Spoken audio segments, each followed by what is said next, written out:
Comer, we are happy to see you and welcome you to join us for brunch after the service. We are an open-minded group, but almost everyone is anti-cell phone ringing in the middle of the service. You know what to do. Okay, got a few announcements. Reverend Chloe has invited us to join the UUA as a whole in a reading and discussion of a book. It's called On Repentance and Repair by Rabbi Danya Ruttenberg.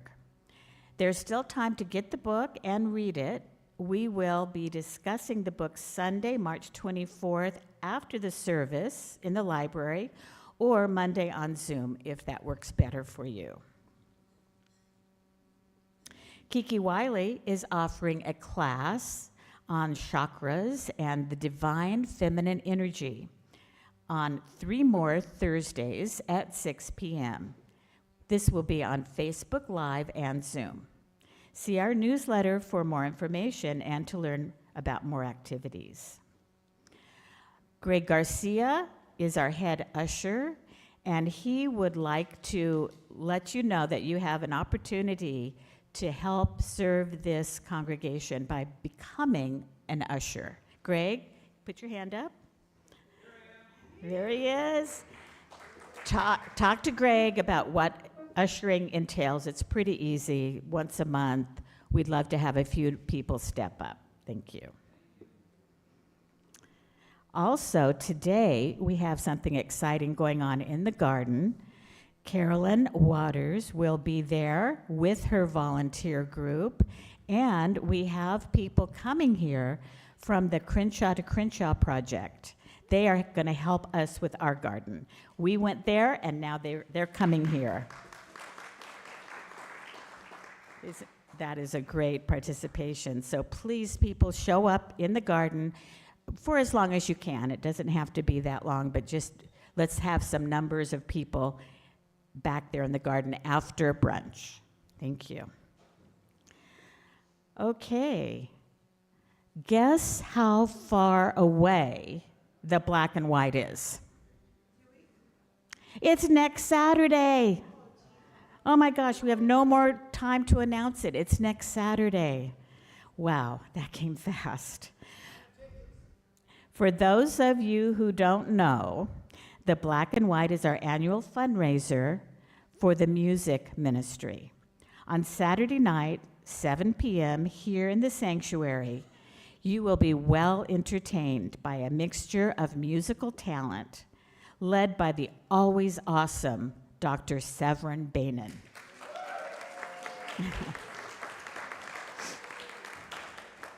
And it's your chance to dress up. Dress up in black and white, or not. Bring a dessert, black or white, or not.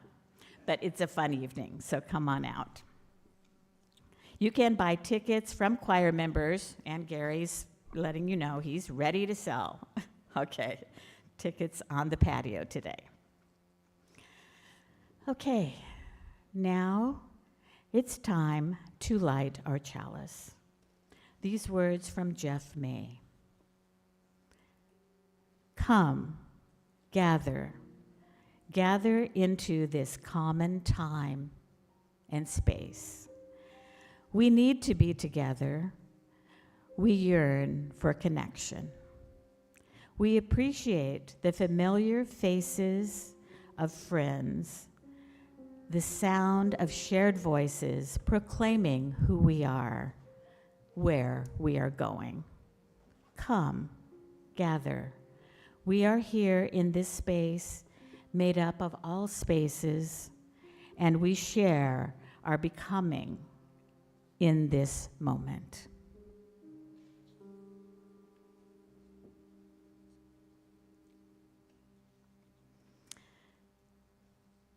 So here we are at the end of February, a rainy February like we've never seen before. But spring beckons. The green is growing, The white flowering trees are already with us. Soon, we will be saying goodbye to our lovely interim minister, Reverend Chloe, and saying hello to a new minister. Time for change is coming.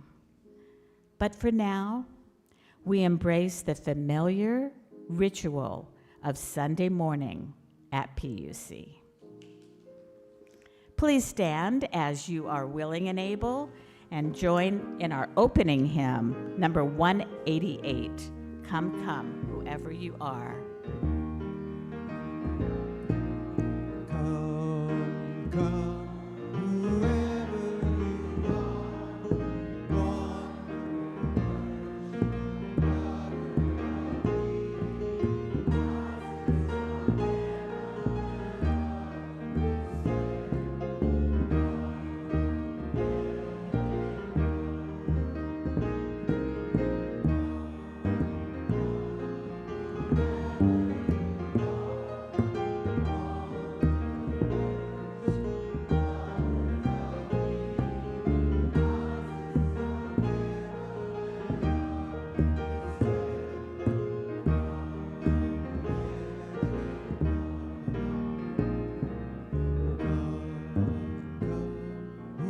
whoever you are,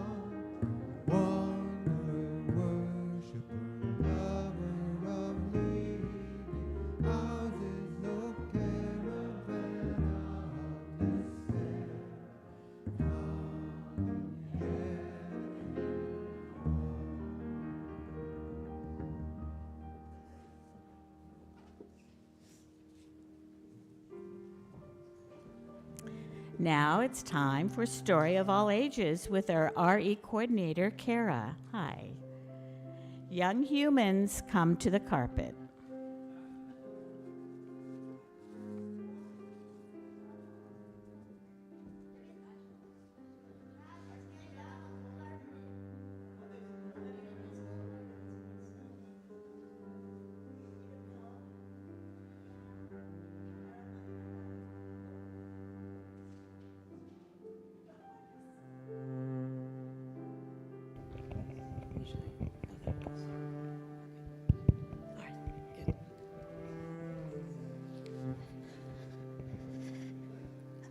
So it's just us, you and I? All right, that could be fun, huh? Okay. Today, I wanted to talk about how paying close attention to something, or paying close attention to your surroundings, is a way to feel connected to spirituality and to the universe and whatever you believe, actually. I can't really tell you, right? So whatever that is for you, that's a way for you to feel that way, you know? And so I wanted to tell a story about a woman named May Sarton. There once was an inquisitive, thoughtful girl named May. She was born in Belgium about 100 years ago. She lived there only a few years until the German invasion of 1914. Fleeing Europe, May Sarton and her family came to live in Cambridge, Massachusetts, where May's father became a professor.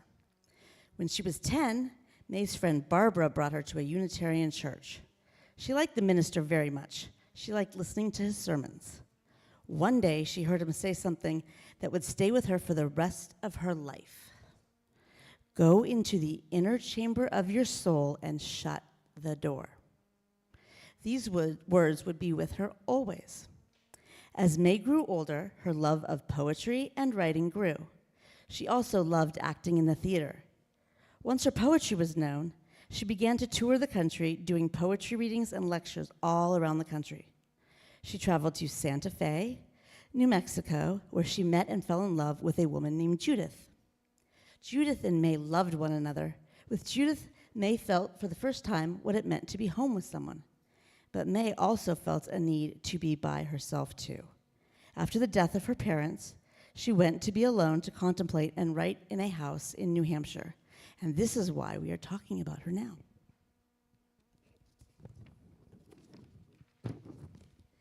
It was there in the solitude of that house that she could do what the Unitarian minister so long ago had told her to do. She could go into the inner chamber of her soul, and go she did. Her book, Journal of Solitude, which she wrote there, begins, "I am here, alone for the first time in weeks, to take up my real life again at last.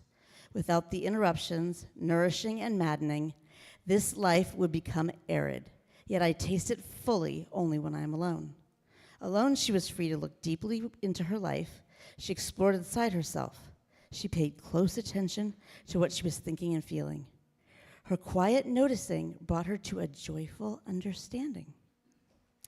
Revelations about herself, her life, and life itself. May wrote, "If one looks long enough at almost anything, looks with absolute attention at a flower, a stone, the bark of a tree, grass, snow, a cloud, something like a revelation takes place."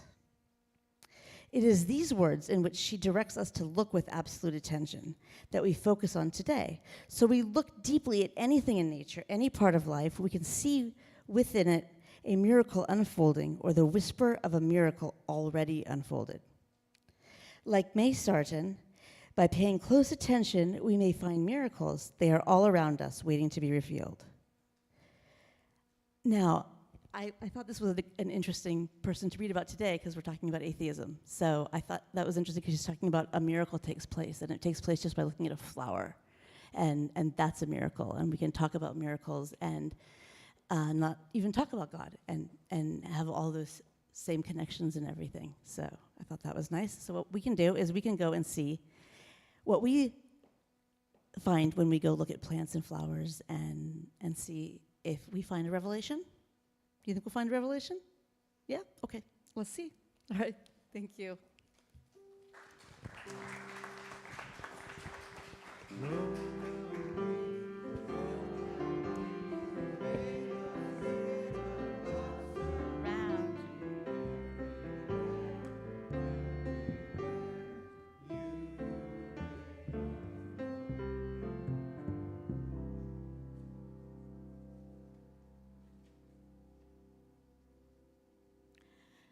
The time has come to light candles of joy and sorrow. Please come forward to receive a candle from Tracy if you would like to share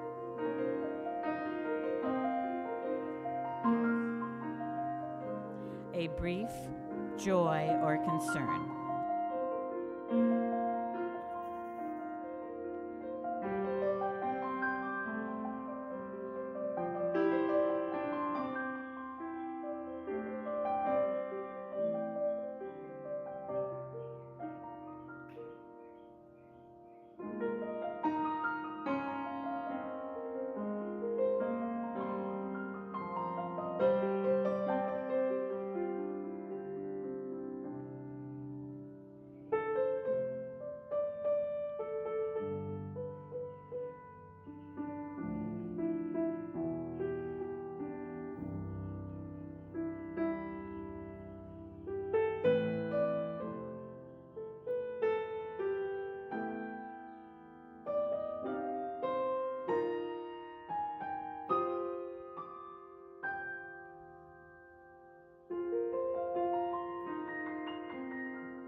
the candle for all those joys, concerns, and sorrows unspoken today.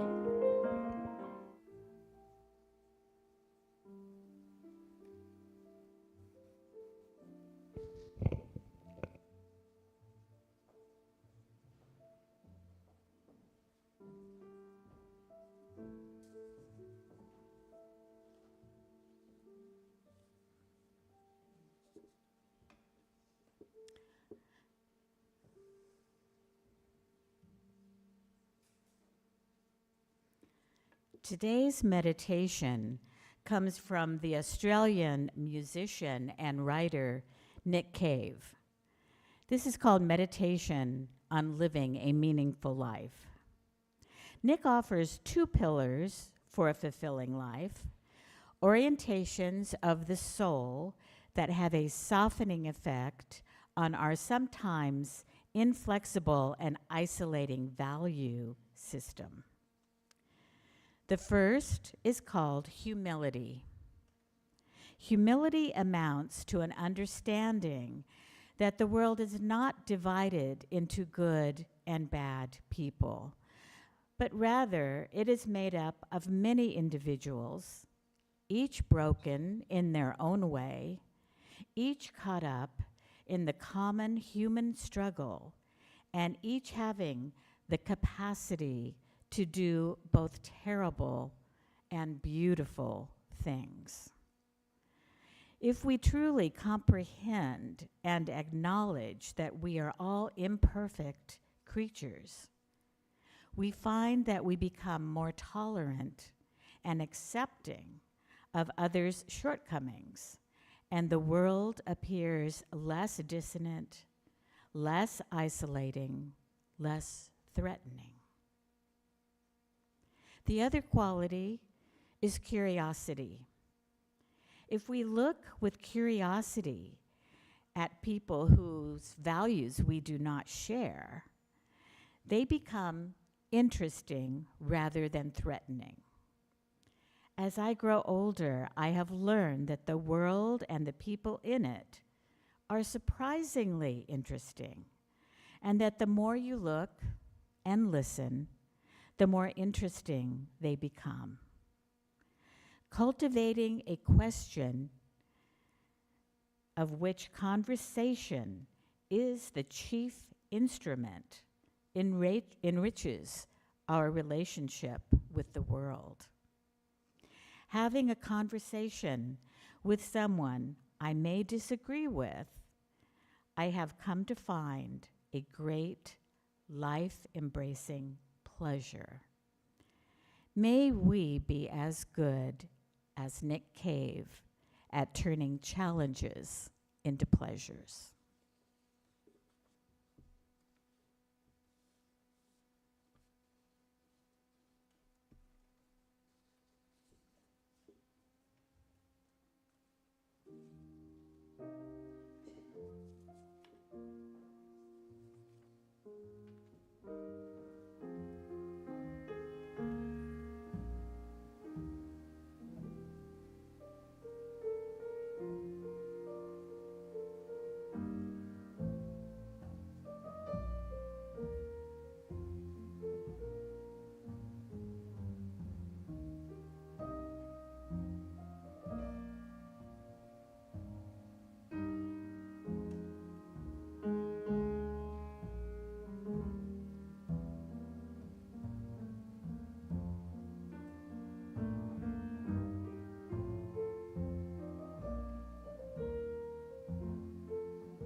Well, hi there.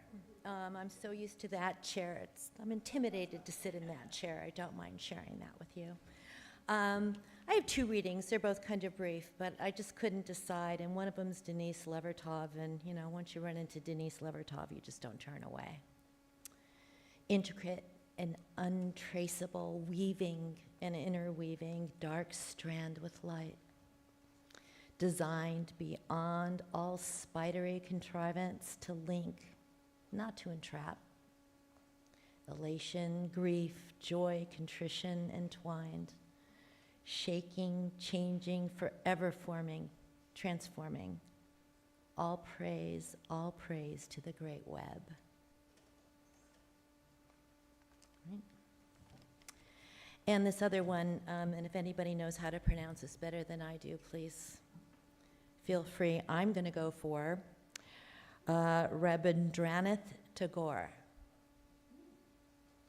Okay, we'll stay there. The same stream of life that runs through my veins night and day runs through the world and dances in rhythmic measures. It's the same light that shoots in joy through the dust of the earth in numberless blades of grass, and breaks into tumultuous waves of leaves and flowers. It is the same life that is rocked in the ocean cradle of birth and death, in ebb and flow. I feel my limbs are made glorious by the touch of this world of life. And my pride is from the life throb of ages dancing in my blood in this moment.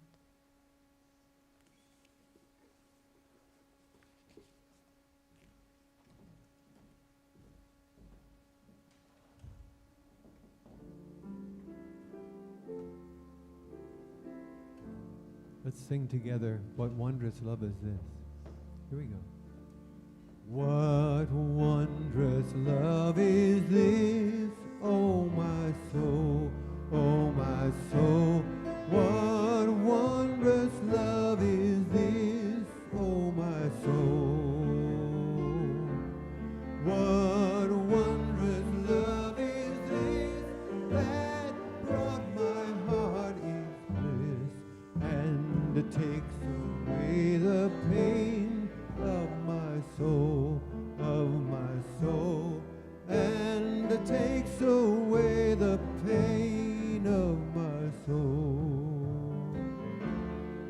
When I was sinking down, sinking down, sinking down, when I was sinking down, sinking down, when I was sinking down beneath the sorrow's ground, friends to me gathered around, oh my soul, oh my soul.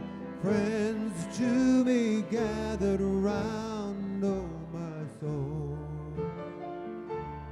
To love and to all friends I will sing, I will sing. To love and to all friends I will sing. To love and to all friends who pain and sorrows mend, with thanks unto the end I will sing, I will sing. With thanks unto the end I will sing.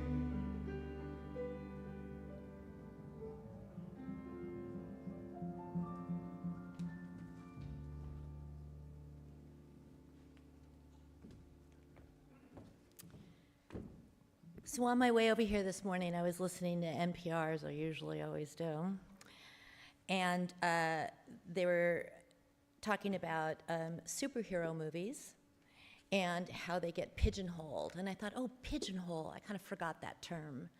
Some people call it stereotyping, or some people call it typecasting. I call it a box. A box has a long history in my family. My father always had his own businesses, and we would sit around watching TV at night and box stuff up. And when we went shopping on delivery days, we would always look behind the stores, and it was like, that looks like a good little box. That's a great little box. So if I were to write my biography or autobiography, which you're welcome, I will not, it would be called, That's a Good Little Box. So today I'm here to talk about the atheism box. Particularly, I'm fascinated by perspective change. I'm stunned by perspective change. To me, it's the most glorious, amazing thing, really, there might be. It's amazing to me that I can change anything, everything around me, but the world can look completely different because of a perspective shift. I can think of something and be shown a different perspective, and poof, everything changes. And I'm also profoundly aware that as I'm standing here talking to you, there's another perspective over here, and unless I were to sit here and spin around and around and around, I couldn't possibly acknowledge all of them. All directions that they come in, I accept that I'm missing all kinds of things. Perspective is infinite, I think. It makes me wonder if anything can really be asserted as much other than an idea. There's been so many times I've said something, then I sooner or later found myself on the complete other side of. I've come to embrace when I'm wrong, to appreciate when I'm wrong, because to me it means that at least I'm open. But it does make it hard to assert anything sometimes. So this is what I'm thinking of when I'm talking about boxes today. Being in a box I didn't realize I was in because I've unknowingly been confined by the box. And I'm profoundly aware that I've put myself in that box or stayed in these boxes because of myself. I'm interested in this, the boxes we create, those that are invisible, the boxes other people put me in, the boxes I put other people in. So for some reason, I've really embraced visiting Muslim countries. The cultures to me are just so interesting, and I like being exposed to it, love the food. And during my recent trip to Istanbul, I learned that selling a rug is what these people are there for. They'll do pretty much anything to sell a rug. They'll chat for hours with you. They'll take you into their homes. They'll show you pictures. They offer Turkish coffee, tea, Turkish delights. Inevitably, this would be males, and I'd be chatting with a male store owner after quite some time, and eventually, probably to make a sale, they'd ask about my husband. When I mentioned that I didn't have one, they asked how long I'd been divorced. When I mentioned that, well, I've never been divorced, they were like, oh, I'm sorry, when did your husband die? When I mentioned that I wasn't a widow, they said, but didn't you say you had 2 daughters? How did you get children? And I go, the same way you did? They had a box for me with lots of ways for me to fit in it, yet I still didn't, and this confused them. When I was working in an office building still, I work from home now, yay. There was a woman there, and we struck up a conversation. We decided to go out for happy hour. I enjoyed her company, got to know her a little bit. When we were sitting at a bar, not the first time, enjoying a drink, she shared that her birthday was around the corner, and I said, well, I'd like to buy you a drink. Happy birthday to you. What are you doing to celebrate? And she said, well, thank you for buying me a drink. That's lovely, but as a Jehovah's Witness, I don't celebrate. I guess the look on my face betrayed the fact that I was rather surprised she was even having a drink with me, which she addressed that, yes, she was, so all right. I was surprised. Oh, she invited me to a daytime party at her lovely home in Playa del Rey. And I was excited to attend. There would be no alcohol, but everybody was asked to bring a dish. I brought a dish. I was one of a very few people that she didn't know through her Jehovah's Witness life. I was really honored to have been invited. At this party, there were people from more races than I have on my block in Gardena, which is many. Children, 30-somethings, families, older people, downright old people, dancing, singing karaoke, having the kind of party I would love to throw. Turns out I had Jehovah's Witnesses in a box.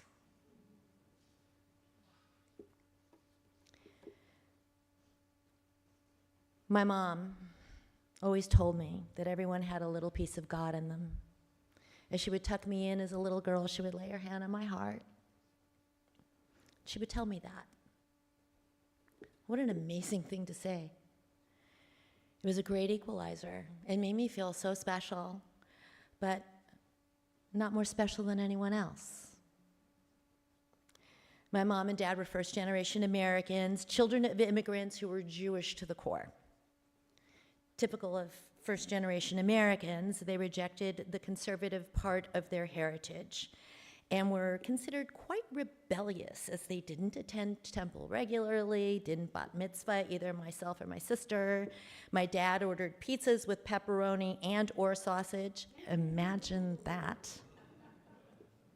And many other no-nos for a good Jewish family. But we were Jewish enough to never attend school on Passover, Rosh Hashanah, Yom Kippur, and goodness knows, no celebration of Christian holidays. I asked a lot of questions about the God that we referred to in our family and the rituals that did sneak into our family life. And I got what I considered pretty shady answers. Like, what do you mean? Silly. Or, goodness, Roz, we've got a thinker on our hands. No answers. And a lot of, well, because we're Jewish, and that's what Jews do. As if that's an answer, it seemed that there was this invisible box, and in it were things that made one a Jew. And questioning these things made you not a Jew. So don't put those in your box. Questions remained unanswered. And I struggled with the typical concepts a teenager struggles with, right? Like wondering about death, misery, unfairness, how the God I was told about could let these things happen, how Mother Nature did or didn't figure into this, how God could hear all the many prayers and have any chance of responding to a few, let along a majority of them. I couldn't logic it out, and my heart was not comforted at the thought of God. So I began to identify as agnostic, enjoying our family rituals, discovering other cultures and their rituals, loving celebrating everything, and eventually having a Christmas tree in the name of so many on the planet who were celebrating and wanting to be a part of that energy. I was in my early 40s when my mom passed. I was with her. I was asked to wait in the hall at Little Company of Mary as the team did what they could to bring her around while being cognizant of her DNR. I was on my knees in that hallway, praying hard, sending messages that was all that was inside of me, all I had, until the door opened and I got the speech, the inevitable speech, the one we hear on, Grey's Anatomy, Chicago Hope. It felt surreal. She'd passed. I went over that day 1,000,000 times, every part of it, every sound, every feeling, every smell. And of the many, many, many things I came away with was the realization that those prayers I was sending, my spirit, my connectedness, that was real. It was heard. And I wasn't sending them to God. That's not why I was praying. That's not who I was praying to that day. And I was kind of surprised myself. I'd apparently bypassed being agnostic and landed kind of firmly on atheist turf. This would be a perfect segue to tell you what I do believe in and where my prayers were aimed at. But that's not why I wrote this. I found myself in the atheism box. What is contained in the atheism box? What is contained in the God, aka creator box? Big subject, especially where the part where God, aka creator, seems to have a hold in some of the contents I keep in my atheist box. When I do get into a conversation about what I believe, I find most people, not you guys, of course, are sort of driven to expand the meaning of God to encompass whatever it is I'm saying. Because they think I think they get so uncomfortable, they're downright anxious to define pretty much anything as God, so that the term is accepted. That I accept the term as if I would just do that, I might lean back toward being agnostic, and with a few more discussions might even start using the word, which would put me somehow stops away from praying to God, which seems to be a much more comfortable box for others to have me in. Why this bugs me so much? I need a good therapist to talk about it, so. I was somewhat recently informed that a true atheist wouldn't believe in reincarnation, parallel existences, other existences, or really in anything but my mind, body getting extinguished post this current incarnation of life. Apparently, if I don't entertain any of these ideas, I'm exceeding the space of atheism box and now peeling back the shipping tape, once again, of the agnostic box. I did what anyone would do. I Googled atheism. I first did this months ago, and I was surprised to find all kinds of information supporting this idea, that atheists do not believe in anything besides ashes to ashes, dust to dust. In preparation for today, I Googled it again. The results were quite different this time. There's all kinds of information about atheists who embrace life beyond this one. So what was the definition shaping up like? I dove into an article from Stanford, trying to be conscientious of my sources. It concluded that to be an atheist, it does not suffice to suspend judgment on whether there is a God or gods. One must deny that God exists, close quote. Then it went on to quote William L. Rowe to say, quote, atheism is the position that affirms the non-existence of God. It proposes positive disbelief rather than a mere suspension of belief. Close quote. Pretty dogmatic there. Then I discovered the American Atheists website. Who knew? They state that, quote, atheism is not the affirmation belief that there is no God, nor does it answer any other questions about what a person believes. It is simply a rejection of the assertion that there are gods. To be clear, according to them, to be clear, atheism is not a belief in gods or a denial of gods. It is a lack of belief in gods. Close quote. Well, there seems to be a lot of confusion here. It's a good thing I'm not trying to convince anyone of anything. But I don't want anybody convincing me of anything either. What box do we have around Muslims? Like the rug seller in Istanbul I talked with. What box do we have around Jehovah's Witnesses?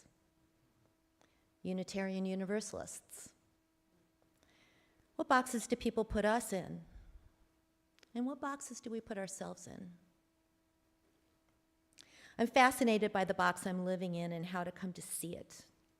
Push on it if I want to. Lull in it when I want to. Find where it has blocked me from ideas and ways of thinking and believing and acting. Find security and safety in it, honoring the joy it brings me and the tougher things it shields me from. Maybe the idea is to just make sure we keep the boxes open.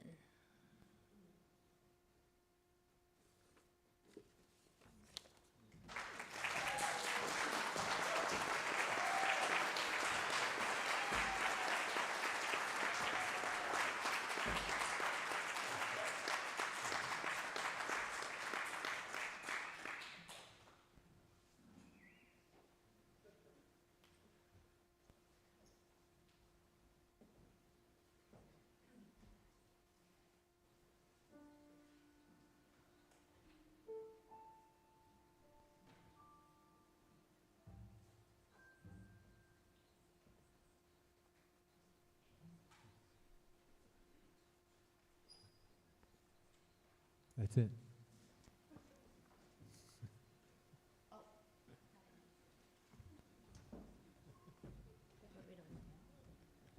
They're looking at me. Aha, they're looking at you. We thought it was music, offertory music, but it's going to be Yeah. offertory and then music. Okay. Okay. Now, ushers, it is time for our morning offertory. May we know once again that we are not isolated beings, but connected in mystery and miracle to the universe, in our community, and to each other. May our gifts now grace this community.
Beautiful, thank you.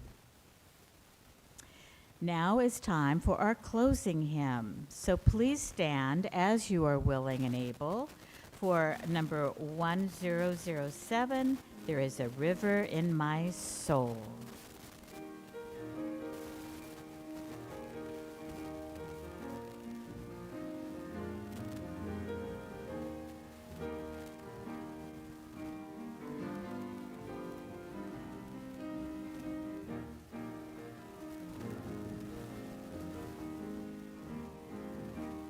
There's a river flowing in my soul. There's a river flowing in my soul. And it's telling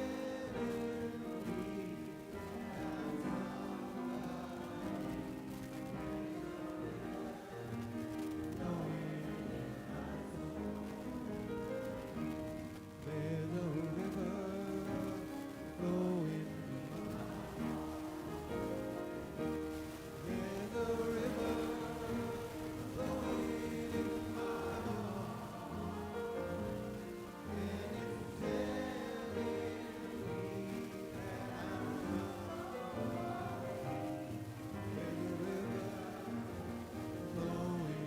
And it's telling me that I'm There's a river flowing in my There's a river flowing in There's a river flowing in my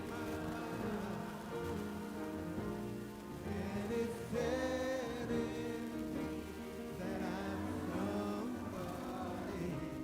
There's a river flowing in my There's a river flowing in my soul.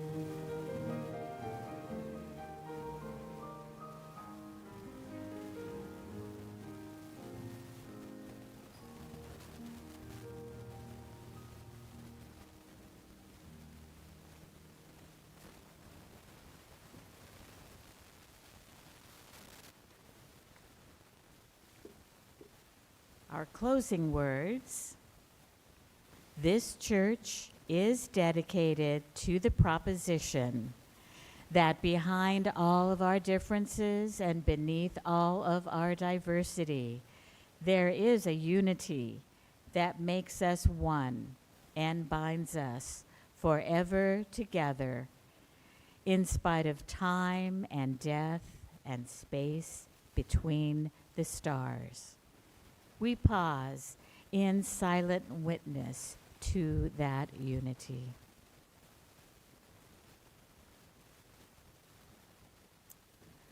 May the blessing of love be upon you. May love's peace abide with you. May love's presence illuminate your hearts now and forevermore. So be it. Amen. Shalom. Salam. Namaste and blessed be. And now our service truly begins.